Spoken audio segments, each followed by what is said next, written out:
Assalamualaikum warahmatullahi wabarakatuh. Selamat pagi semuanya. Kita ketemu dalam kuliah perencanaan geometrik jalan. Kali ini saya akan membahas mengenai karakteristik pemakai jalan. Silakan disimak ya. Lintasan dan kecepatan kendaraan bermotor itu ditentukan oleh pengemudi berdasarkan kemampuan, pengalaman, dan keleluasannya melihat dari tempat duduknya. Kemampuan pengemudi kendaraan untuk dapat melihat dengan jelas dan menyadari situasinya pada saat mengemudi itu dipengaruhi oleh luas pandang yang dapat dilihat dari tempat duduknya. Dalam desain geometri, jalan luas pandang yang dapat dilihat oleh pengemudi itu ditentukan berdasarkan jarak pandang, di mana jarak pandang itu adalah suatu jarak yang diperlukan oleh pengemudi saat mengemudi sedemikian rupa sehingga jika pengemudi melihat ada suatu halangan, maka dia dapat melakukan suatu antisipasi. Nah, jarak pandang itu terbagi menjadi dua bagian, yaitu jarak pandang henti dan jarak pandang mendahului. Yang pertama akan kita bahas adalah mengenai jarak pandang henti, di mana jarak pandang henti yaitu jarak yang ditempuh pengemudi untuk menghentikan kendaraannya dengan aman setelah melihat ada rintang pada jalur jalannya. Agar dapat memberikan keamanan pada pengemudi kendaraan, maka jarak pandang henti harus dipenuhi di sepanjang jalan yang tersedia. Sebagai dasar kebutuhan desain geometrik jalan, tahapan proses dari pengemudi melihat rintangan dari tempat duduknya sampai dengan kendaraan berhenti itu terdiri dari dua tahap, yaitu yang pertama ketika dia melihat adanya rintangan sehingga menyadari bahwa kendaraan perlu dihentikan akibat adanya rintangan.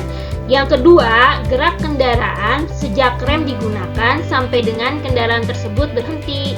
Sehingga bisa kita formulasikan bahwa jarak pandang henti itu adalah jarak tanggap ditambah dengan jarak pengereman.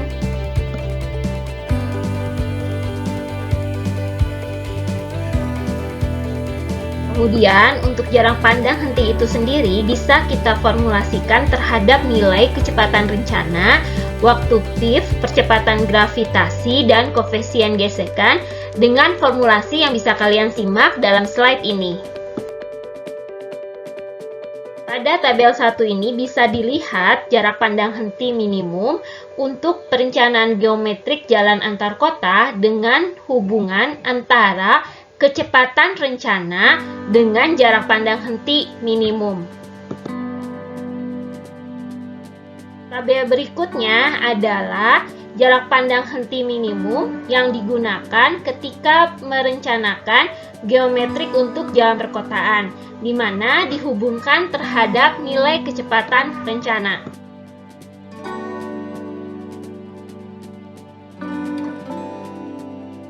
Jarak pandang yang kedua adalah jarak pandang mendahului, di mana kendaraan dengan kecepatan yang lebih tinggi itu sering mendahului kecepatan lain dengan kecepatan yang lebih rendah dengan menggunakan lajur di sebelahnya.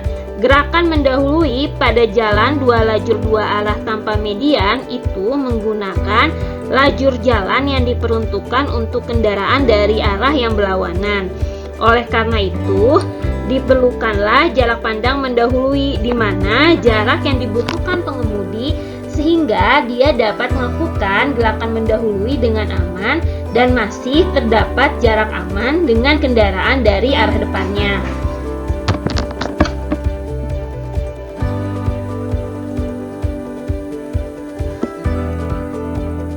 Proses mendahului kendaraan lain pada jalan dua lajur dua arah tanpa median itu dilakukan dalam tahap 2 dan 1 seperti yang digambarkan pada gambar 1 berikut ini. Ada beberapa asumsi yang dilakukan. Yang pertama, bahwa kendaraan yang didahului itu bergerak dengan kecepatan yang tetap. Kemudian, sebelum melakukan gerakan mendahului, pengemudi kendaraan itu akan mengurangi kecepatannya dan mengikuti kendaraan yang akan didahului dengan kecepatan yang sama. Apabila kendaraan sudah berada pada lajur untuk mendahului, maka pengemudi akan memilih waktu untuk menentukan apakah gerakan tersebut akan diteruskan atau tidak. Ketika melakukan gerakan mendahului, maka kecepatan kendaraan yang mendahului itu harus mempunyai perbedaan kurang lebih sekitar 15 km per jam dengan kecepatan kendaraan yang didahuluinya. Pada saat kendaraan yang mendahului telah berada kembali pada lajur jalannya, itu harus tersedia jarak aman dengan kendaraan yang bergerak dari arah yang berlawanan. Kendaraan yang bergerak dari arah berlawanan itu harus mempunyai kecepatan yang sama dengan kendaraan yang mendahului. Itu asumsi yang menggambarkan diagram pergerakan kendaraan untuk mendahului. Dari asumsi tersebut, maka bisa kita formulasikan bahwa jarak pandang menyiap itu adalah D1 ditambah D2 ditambah D3 dan ditambah D4. Kemudian, berikut adalah rumusan dari estimasi nilai D1, D2, D3, dan D4. Untuk lebih jelasnya, bisa kalian simak pada presentasi ini.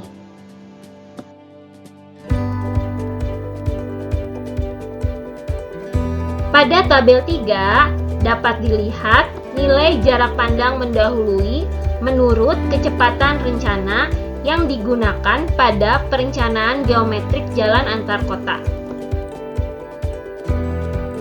Selanjutnya, pada tabel 4 bisa dilihat jarak pandang mendahului minimum yang digunakan pada perencanaan geometrik jalan perkotaan, di mana sama halnya dengan tabel sebelumnya dihubungkan terhadap kecepatan rencana yang kita gunakan pada perencanaan geometrik. Pada contoh berikut, kalian hitung jarak pandang henti dan jarak pandang menyiap untuk perencanaan jalan antar kota dengan beberapa parameternya.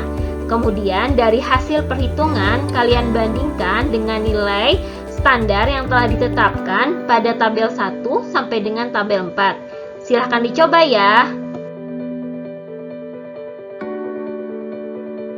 Berikutnya, untuk kebebasan samping, itu adalah suatu ruang kosong yang tidak terisi oleh benda atau bangunan apapun, sehingga pandangan lalu lintas tidak terhalang, di mana kebebasan samping minimum pada jalan raya ditentukan untuk masing-masing sisi jalan raya dari sisi kanan dan sisi kiri, di mana untuk sebelah kiri dibatasi oleh bahu, bisa dibatasi oleh trotoar, ataupun untuk jalur pembantu. Jalur pembantu ini contohnya adalah jalur untuk kendaraan lambat. Sedangkan untuk sebelah kanan dibatasi oleh tembok jembatan ataupun oleh ke penghalang.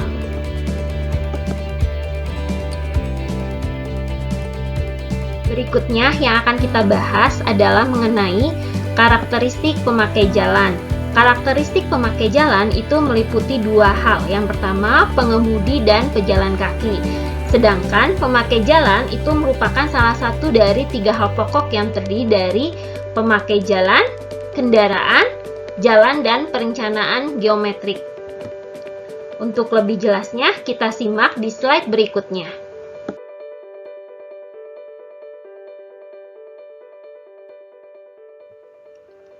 Keberhasilan suatu perencanaan geometrik, terutama dalam tinjauan lalu lintas, itu sangat tergantung terhadap pemakai jalan. Bukan hanya menyangkut segi fisik dan mental, tapi juga menyangkut tingkat kemampuan dan kecakapan dari pengemudi ketika memahami aturan berlalu lintas serta mengendalikan kendaraannya. Sehingga ketika pengemudi tersebut kurang cermat, itu merupakan salah satu penyebab terjadinya kecelakaan dan ketidaklancaran lalu lintas yang berlanjut dengan timbulnya kemacetan lalu lintas. Seorang pengemudi pada saat menemui suatu kejadian atau kegiatan, maka pengemudi yang bersangkutan akan melakukan reaksi terhadap kegiatan tersebut yang kita singkat dengan rangkaian kegiatan PIV, di mana P itu adalah persepsi atau kesadaran, diartikan sebagai pengemudi pada saat melihat benda atau objek yang berada di depannya. I adalah identifikasi yang terjadi pada diri pengemudi sewaktu timbul pengertian tentang adanya objek. E adalah emosi, yaitu pada saat pengemudi menetapkan suatu keputusan untuk dapat melakukan sesuatu.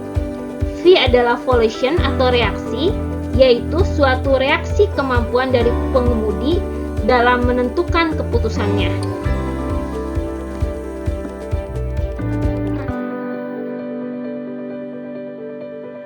Karakteristik arus lalu lintas itu ditentukan oleh kelakuan pengemudi dalam beberapa hal, antara lain yang pertama, tingkah laku pengemudi itu ditentukan oleh kondisi dan situasinya. Misalkan, ketika cuaca hujan akan berbeda dengan cuaca cerah. Pada kondisi cuaca hujan, pengemudi akan lebih ekstra hati-hati. Kemudian yang kedua, sifat pengemudi. Apakah dia sudah pernah melalui jalan yang sedang ditempuh atau belum? Yang ketiga, sifat perjalanan. Akan berbeda ketika dia baru pulang kantor atau menuju kantor dengan ketika dia akan berangkat untuk piknik atau dharma wisata. Kemudian yang keempat, daya reaksi pada waktu mengemudi, terampil atau tidak dalam mengemudikan kendaraannya. Yang kelima, kecakapan mengemudi, kemampuan dan kelincahan dalam mengemudikan kendaraannya. Yang keenam, penglihatan pengemudi, kemampuan melihat atau kondisi mata yang baik.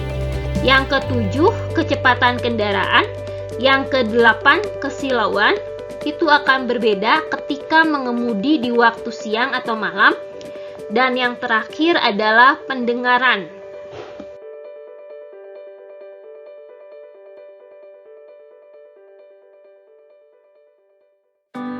Untuk mengurangi atau menghindari terjadinya kecelakaan lalu lintas, maka diperlukan suatu pengendalian bagi para pejalan kaki yang meliputi hal-hal sebagai berikut.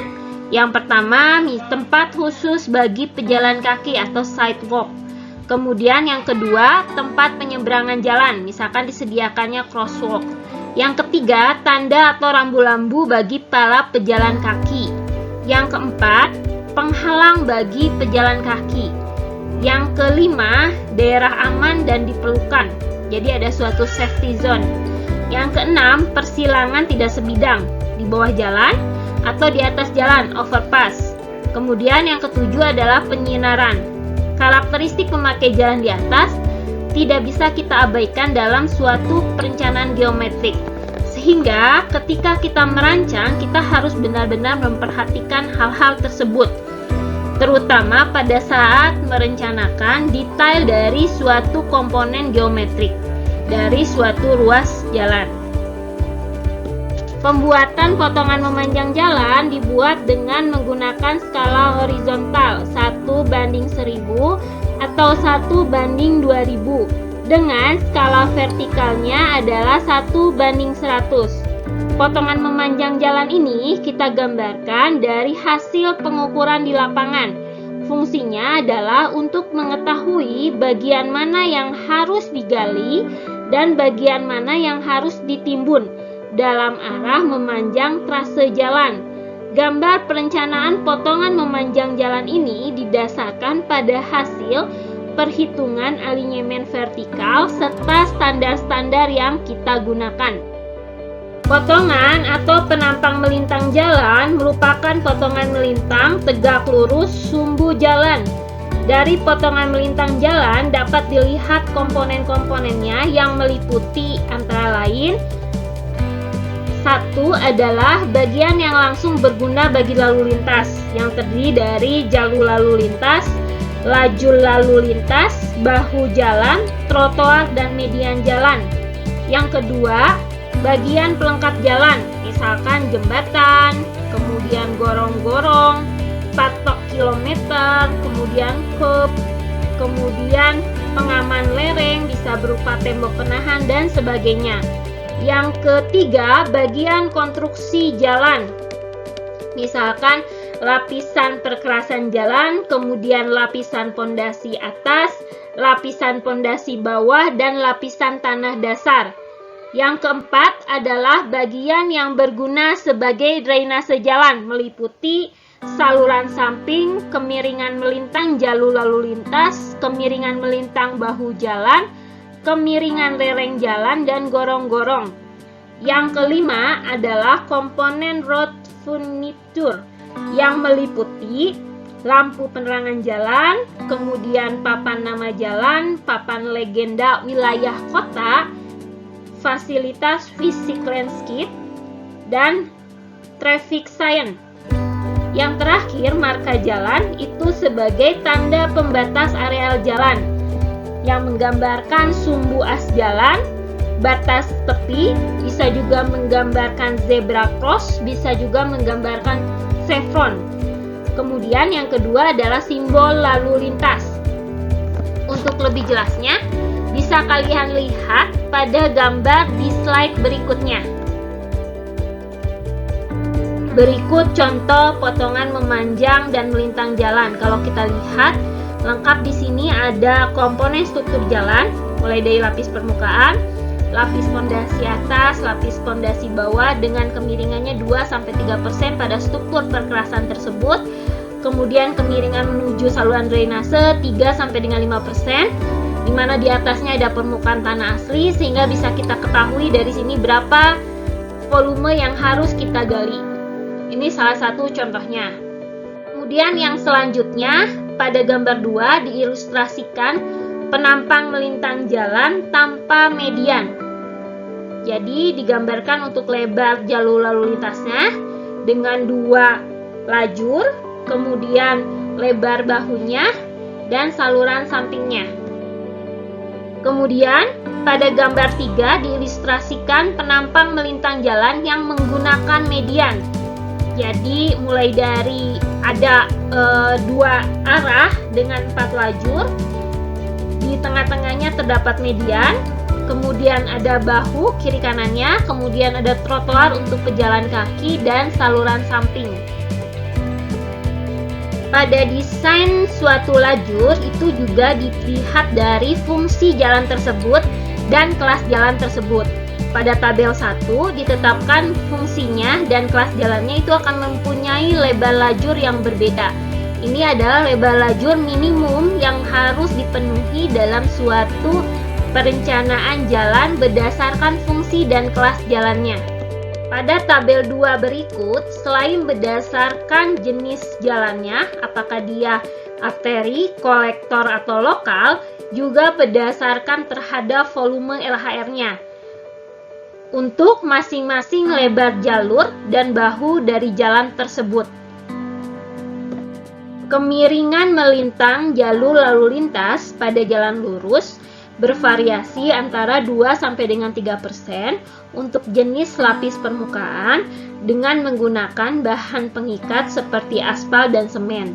Kemiringan melintang ini dibuat untuk kebutuhan keseimbangan gaya sentrifugal yang bekerja, juga untuk kebutuhan drainase, sehingga air yang ada di permukaan itu tidak akan menggenang di atas permukaan, melainkan dia akan turun ke saluran drainase.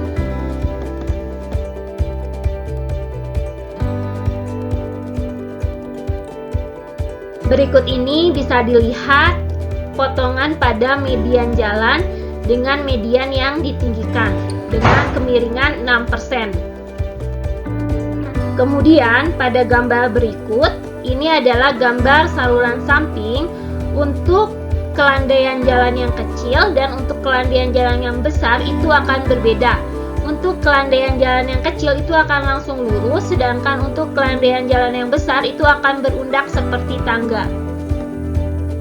Pada gambar berikut bisa kalian lihat, ini adalah contoh potongan memanjang dan melintang jalan yang menggambarkan batas dari daerah pengawasan jalan dari Daimija dan Damaja, di mana untuk jalan arteri itu minimal ada 20 meter, kemudian untuk jalan kolektor itu minimal 15 meter, dan untuk daerah lokal itu adalah minimal 10 meter. Sampai di sini pertemuan kali ini. Sampai bertemu di pertemuan selanjutnya.